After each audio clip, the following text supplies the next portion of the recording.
మా నాన్నగారు ఎలాగ అంటున్నారు, మన అందరం కలిపి చచ్చిపోదాం. పెళ్ళిడికి వచ్చిన కూతురు ఉంది, కొడుక్కి బాలే, మానసిక రోగి, భార్య, ఆయనకు ఒక వ్యాధి వచ్చింది, బ్రెయిన్ స్ట్రోక్ వచ్చినప్పుడు కాలేజీ పని చేయట్లేదు. ఎప్పటి నుంచో అంటున్నాడు చచ్చిపోదామని, ఒక 5-6 సంవత్సరాల నుంచి. అతను నేనే పిలిచి అన్న, నీలో ఇది ఉందయ్యా అని. నేను బయటపరిచాను దాన్ని, అంటే దేవుడు బయలుపరిచాడు. నాకు చెప్తే అప్పుడు ఫ్యామిలీ షాక్ అయింది.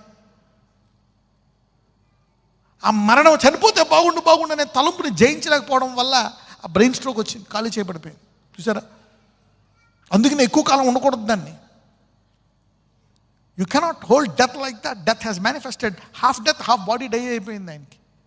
ఇప్పుడు అలాగే తిరుగుతున్నాడు ఆయన. ఇప్పుడైనా ఒకవేళ ఈ వాక్యం బాగా విను, 10 సార్లు విను వాక్యం, ప్రార్థించు 20 సార్లు పగల రాత్రి.